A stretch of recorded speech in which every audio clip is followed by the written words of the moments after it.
Dipersembahkan oleh, didukung oleh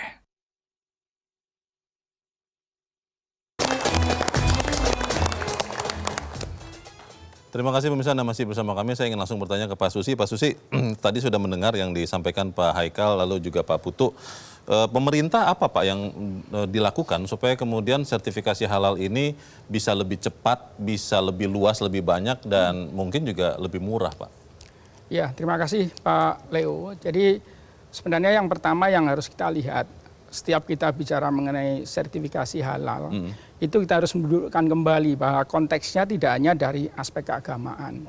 Banyak sekali aspek yang lebih luas di sana, utamanya kalau dari sisi kami pasti aspek ekonomi, aspek daya saing produk dan industri kita, aspek persaingan global, sampai ke masalah kepercayaan konsumen.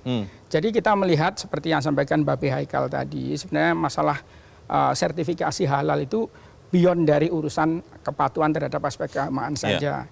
Nah, kalau melihat itu, kita kembali ke masalah potensi kita yang cukup besar, seperti disampaikan Pak Haikal tadi.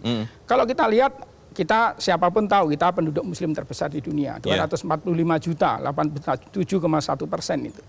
Kemudian kalau kita lihat struktur ekonomi kita juga mengandalkan PDB kita dari konsumsi. Artinya sertifikasi halal menjadi faktor penting.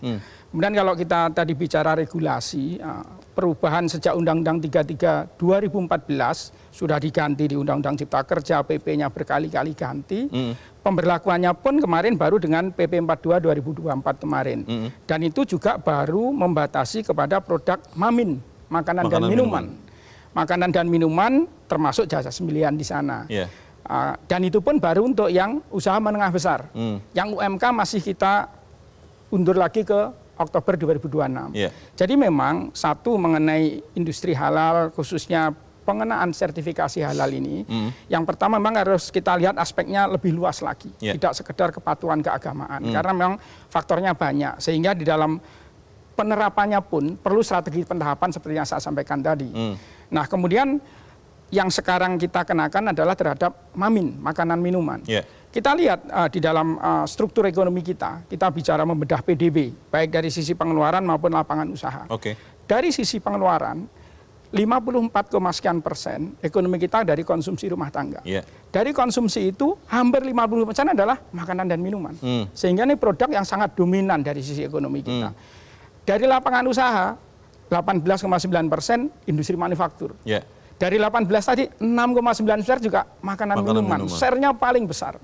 Sehingga pasti perlu kehati-hatian. Karena itu pemerintah pada saat mulai menerapkan ini, mulai tahun 2014, 2019, Cipta Kerja, Undang-Undang 11 2020, kemudian PP-nya PP 39 kita rubah, terakhir PP 42. Kita masih lihat apakah kita siap untuk mandatori penerapannya.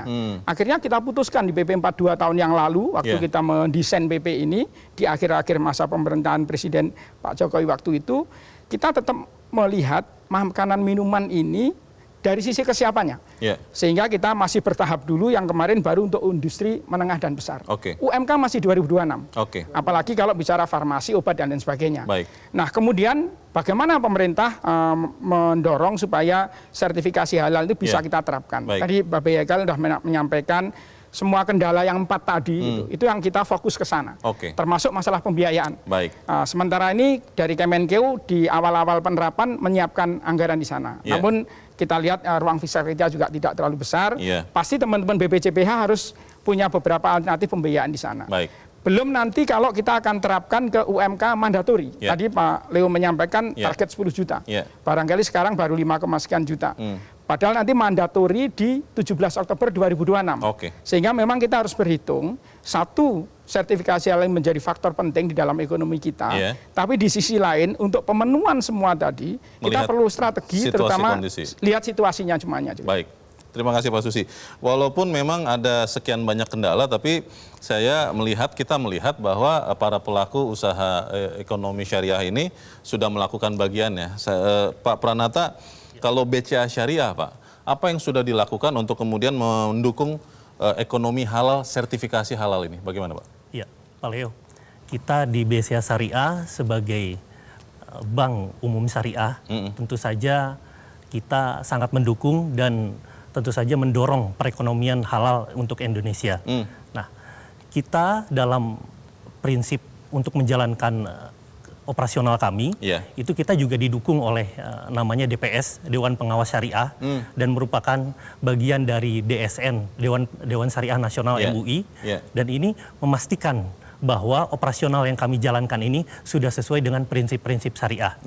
Nah, fungsinya, beberapa fungsi yang kami lakukan adalah fungsi intermediasi. Intermediasi ini kami menghimpun dana dari masyarakat, kemudian yang terkait dengan ekonomi syariah ini kita salurkan dalam bentuk modal, lalu dalam bentuk investasi bagi pelaku usaha halal, baik yang besar maupun UMKM. Yang berikutnya adalah kami melakukan literasi bersama dengan KNEKS gitu ya, bersama-sama dengan BPJH juga. Nah, kami melakukan literasi ini terkait dengan produk syariah, perbankan syariah, termasuk juga yang digemari ini adalah sertifikasi halal. Nah, Pak Pranata, ini ingin konfirmasi Pak.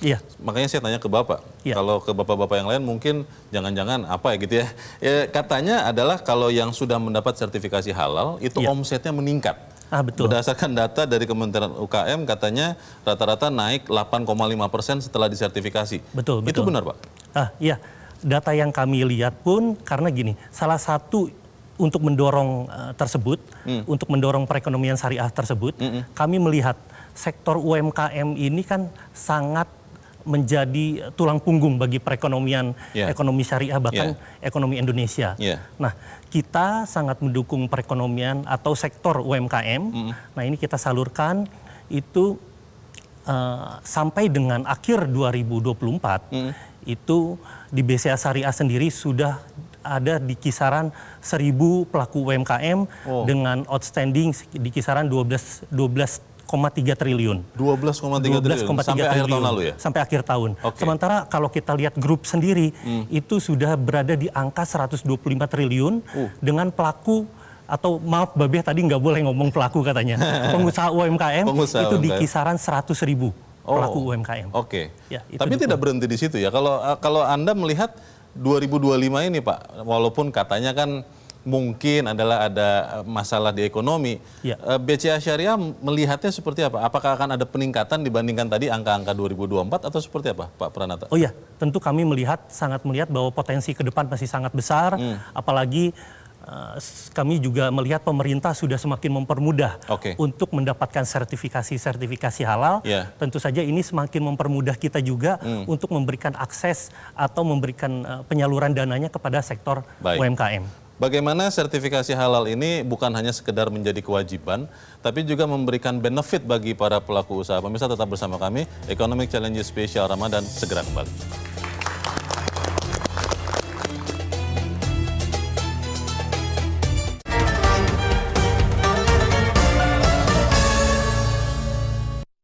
Dipersembahkan oleh, didukung oleh. Jelajahi cara baru mendapatkan informasi. Download Metro TV Extend sekarang.